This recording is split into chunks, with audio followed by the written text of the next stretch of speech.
I have JC here also. JC, go ahead and introduce yourself. Thank you for being here. I see you're very active on the live session. I appreciate you are spending your night with us. So go ahead and introduce yourself, my friend. Well, my name is Juan Carlos Rojas. I used to work in the BPO industry back in the days. I was one of your top producers, I would say, and I am happy to know that you're still alive. I am now a I father remember of now. four, I remember now. a Yes. father of four, Wow. and I am thrilled about parenting. It's a day-to-day job. Role modeling is something that has been Yeah. impacting my day to day. They catch everything. I now am studying for my TESOL here in Managua, a beautiful city. I invite everybody, and if you have a chance to visit or just pass through Managua, go ahead and do so. Stay for 1 or 2 days. Beautiful. I am currently having dinner with my beautiful wife. And yes, I stopped by to say hello and participate in your life, which Love it. I'm I love glad the fact to that you're do. here. Yes. I have so many questions for you. And first of all, very happy to know that you're a family person now. You're a father of four. I wanted to ask you because I really want to circle back to this family, aspect. You're a father of four, and when you're a father of four, you see that all of them have different personalities. How is it for you? What's like your thought process or your strategy for you to adapt to every single personality of your kids? I'm assuming that you might also have some chemistry. Not that you love one more than the other, but perhaps because of the personality dynamics, you might have some chemistry more with one than the other. So how do you do it to be fair and square with all of them? I think you have to, not I think, I assure you that you have to ask them, how do you handle me first? What's your perspective of me as a father? They will tell you. They will tell you the truth. You're fun, but I don't like this. I like when you're teaching me this, but I don't like the way you do it in this way. And then the other one will tell you different things. You see, so each kid has a different perspective of a father and a mother. But if I am to judge each one of them, I will never be a good parent because a good father will just tell Yeah. and do not show. But a father that goes down on the knees and start talking to them face to face at their level will understand how they see you as a father through their eyes. Yeah. And I didn't learn that not not on the first one, but on the second one, because I didn't know how to deal with two of them. Yeah. And because the first one was so adapted to the way I would do things that he became my best friend, you Wow. know? And then the second one, here comes the daughter, and she completely destroyed the whole thing that the first one and I built together. So, how can we take her into our projects and into our going out and in and out? I would say that I we both had to work together so we can calm her down and teach her, even though she would not take everything for granted at the first time. Yeah. So the third one comes and says, okay, I don't like the way my dad does this. I don't like the way my older brother does it. I don't like the way my sister does it. I'm gonna do it my way. And so you're paying too much attention on the first one and to Yeah. the second one, and the third one starts doing it on his own. And watch it. That's when kids they feel that you love one more than the other because you're paying attention to the other one. So the way that I'd say is that we have to get down to their level and ask them how would you grade me as a father? What can I do to change the way we talk, the way they change the way we relate with each other? There are 13, 12, 11, and 10. So they are now very well trained when they're going out, right? When we're going out, they already know what to do, what not to do. But when they were kids, oh brother, that was it was exhausting. It was it, quite. Each moment was ritual, I would say. Yeah. Yes. Are you concerned about what's coming next? They'll become teenagers, and there's a lot of exploration, and friends begin to be this influence for them. And it's not like parents are no longer important, but now they pay attention. They are more into social validation. Are you a little bit concerned about that, or do you already have a plan for it? Yes, I already have a plan, Rick, because see, it's not the same 20 years ago that we would not care about what people will think about us. Nowadays, everything it's on social media. And the coolest you are, the best they will treat you, and the best you will be seen upon, right? So my kids are not restricted from social media. They have access, limited access though to social media. They have limited access to the content that they Consume. I would say eat. Yeah, Yeah. they choose as well and they see.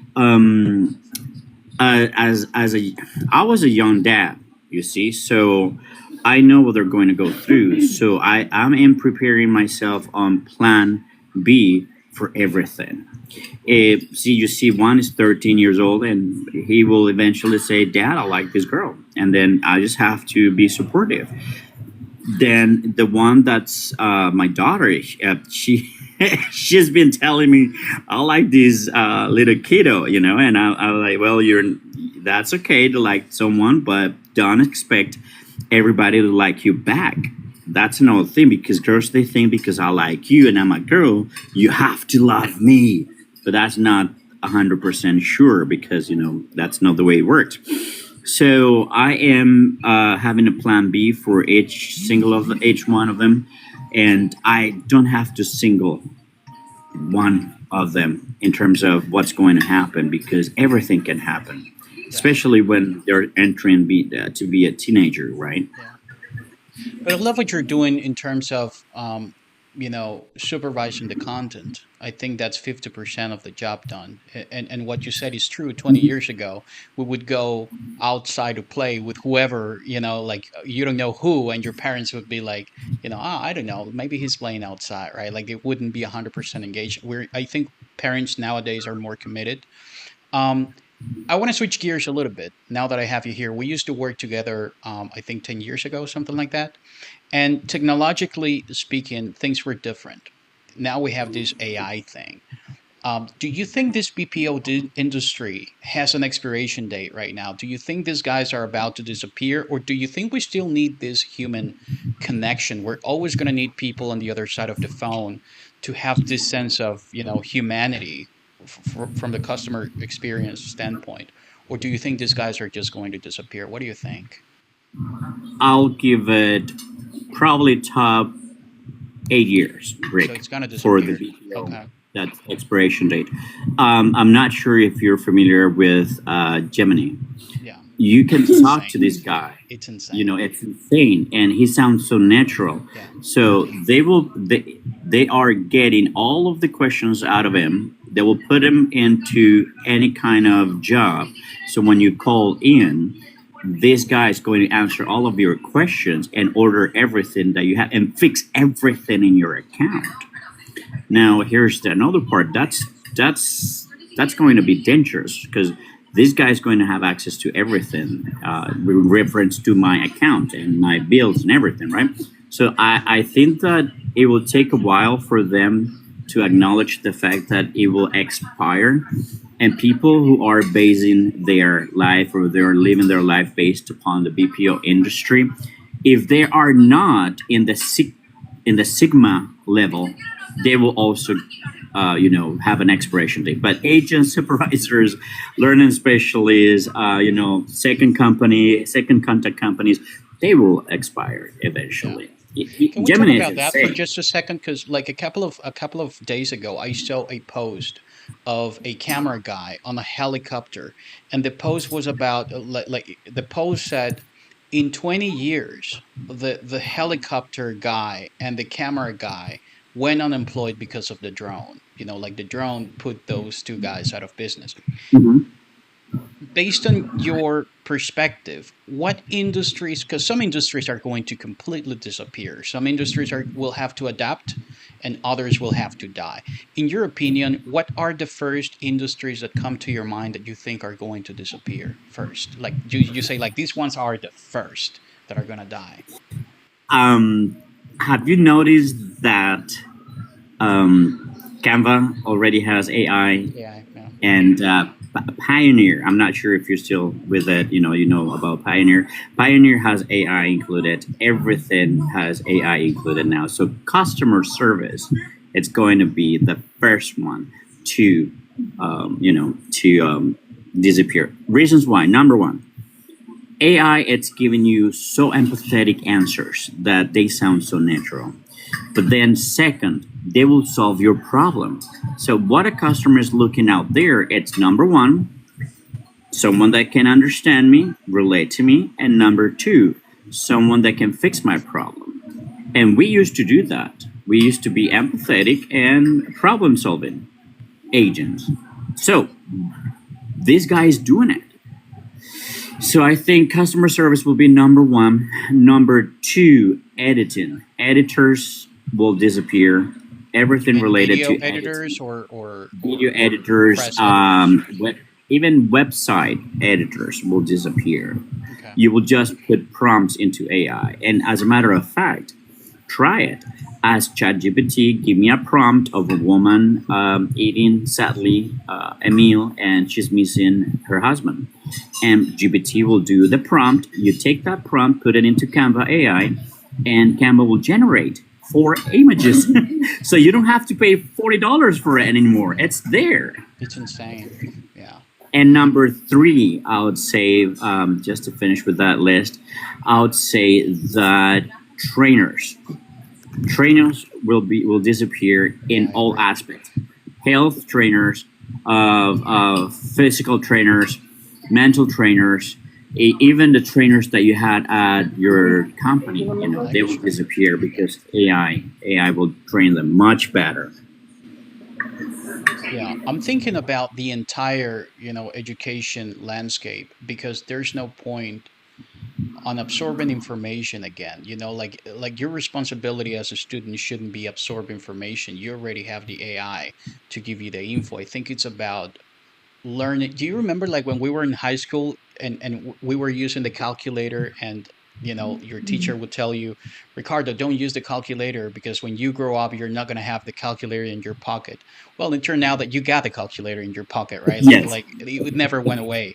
I think just like that, I also think that information is now, I don't want to say pointless, but it's no longer relevant to absorb it, to present a test and approve it, right?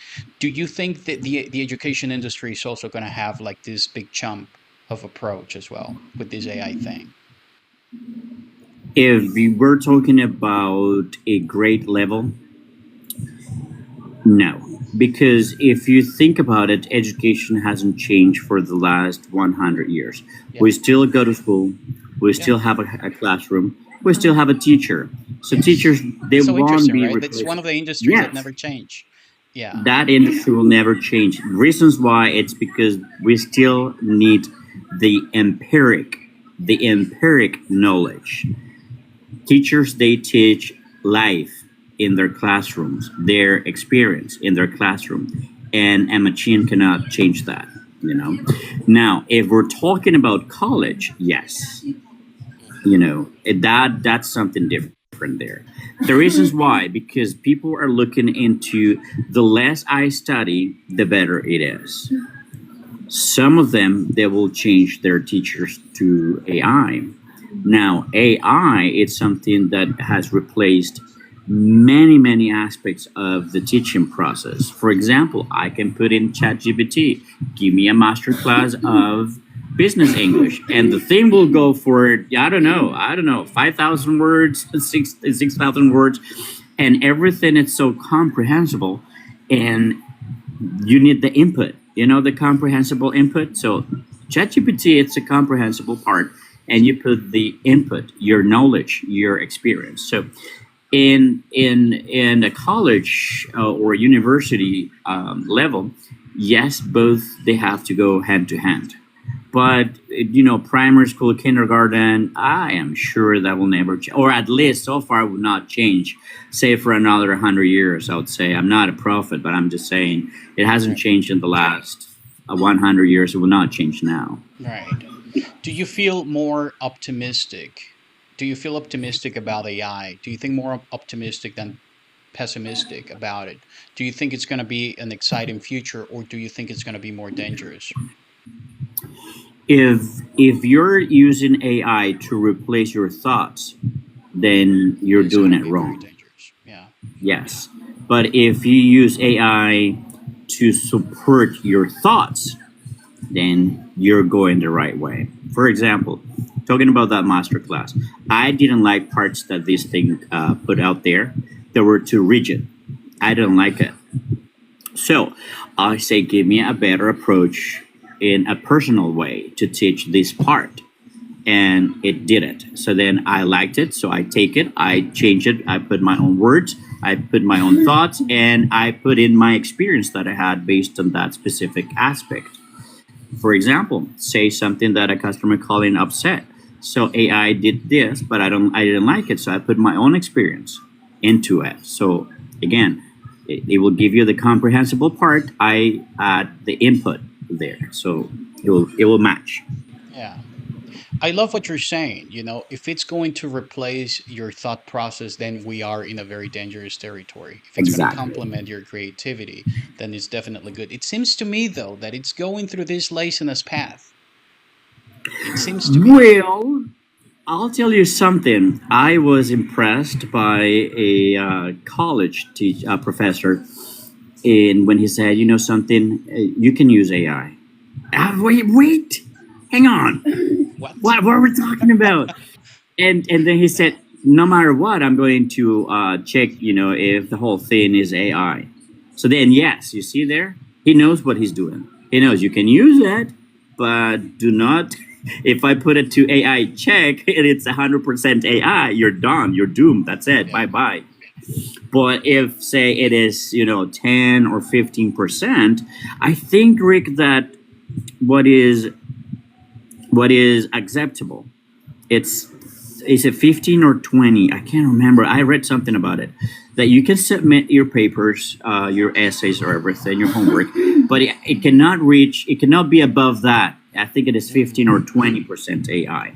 But yes, they're taking AI into consideration, not to replace your thoughts, but to give you a better picture of the thing that you want to say or to submit. So, but it's going to the lazy way. Yes, some of them, some people that I know, they use AI 100%, and they got scolded, and they were given a warning. At least this professor is doing it, and so I said, well, he's doing the right way. But what about Rick? Another teacher will not check AI, and it will take the whole thing. What is this student going to do? And if we're talking about these experiences that they enrich our life, we're not sharing that out. Do we start dooming into that era that you don't want to go in your personal life, which is everything is boring. I can do this, I can do that, but everything is becoming replaceable to me. Yeah. I agree with you 100%. Let me involve the other guys into the conversation, JC. This is definitely the conversation I wanted to have with you guys in the first place. I have Janito here. I appreciate Janito. I don't know if that's your name. You've been here waiting, and I appreciate you've been very active on the chat window. Janito, do you think the AI is going to change whatever perception we have in terms of creativity? Because I don't know if you remember, JC, like a couple of years ago, when this AI thing was a thing, we began to see like this mix of, music, voices, and we had this position like, oh, AI is not going to replace human creativity. And it's actually doing a very good job in creativity, and it seems that it's going after Hollywood and filmmaking. So, Janito, do you think AI is going to be able to replace the most important human creativity that we have? What do you think? Hi, how are you? First of all, I was kidding about JC. I was getting tired of JC. I was just kidding with that. But for me, to my point of view, I think that probably could be a risk for us too, because nowadays we don't know what is real and what is fake just because the IA. So I think it's going to affect us a little bit. What about the creativity part? Do you think it's going to be able to surpass us? Do you think AI can be more creative than us? What do you think? What we consider art, a painting, a song, a movie, a book, you know, Got it. do you So think it's going for to sure, make it better? It's going to outwork us. got it. So for sure, it's gonna be better because nowadays everything is a little bit more beyond they used to be before.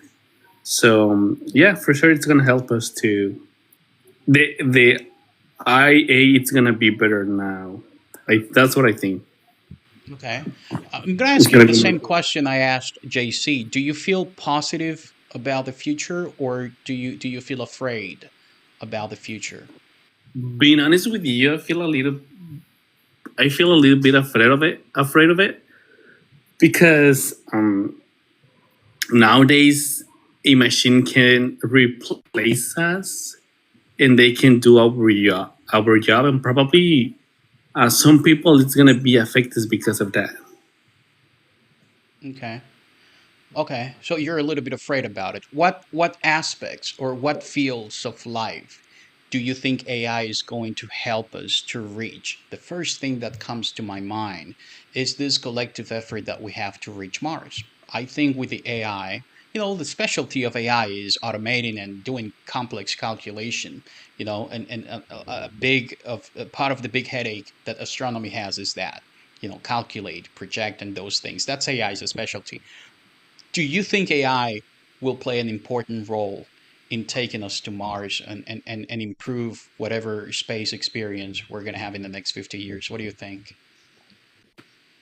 Mm, Being honest with you, I never make that question to me, and it's a little bit complicated for me to explain them because I'm not very familiar with the AI. So I never stopped to think about it. Being honest with you. Yeah. What do you think, JC? Do you think it's going to help us with astronomy, especially reaching Mars? What do you think? With reaching Mars, we will be able to reach the stars if we allow AI to conduct all aspects of our journey to the stars. Now, AI has become so important for astronauts and for, say, people trying to find other worlds, right? Another world just like ours. And I'm not sure if anybody out there have heard that uh, five news of today or something related to that, right? And AI found a world in such galaxy that my whole life. And I'm like, wow, this is AI looking out to the stars now. So yes, I think they will. Okay. Well, okay. So astronomy, definitely, we're watching the same movie. We're very positive about that. What do you think that, because some people are afraid of AI. Some people say like, um, this is going to destroy us, Terminator type of thing. I wouldn't go that apocalyptic. Do you think the solution we're going to find is to merge with it, like to create any type of biotechnology and being able to control the AI by merging with it? Like, how do you see AI in terms of, biotechnology? Do you think we're going to merge with it, or do you think it's always going to be this external tool we're going to use on a daily basis? Simply put, look around you. Everything is AI controlled so far. So it has been already merged into our lives. Not 100%, but 80%. Yeah. The 20% that we are afraid of are those who they actually don't want AI at all. And these are people in their 60s, 70s, and 80s. Mentally. Yep. And so mentally, yes, mentally speaking, of course. And so if I look around, I have my speaker who I can talk to through Alexa. I have a tablet who I can turn on with my fingertips, which is also controlled by AI. Everything is AI related. And I'm not saying that I'm rich and I have everything AI controlled, but the simple stuff. My phone is AI right now. It's recording everything that I'm talking to you. After I finish with talking to you, if I scroll down, it will give me AI information. How about that? It's listening to me. And this is not because I have it set up that way. It's because the phone it's built that way. Recuerda suscribirte a nuestro canal y activar las notificaciones para estar al tanto de todo nuestro contenido. De igual forma, recuerda dejar en los comentarios cualquier tema o aspecto del idioma inglés que te gustaría que abordáramos en nuestros siguientes videos.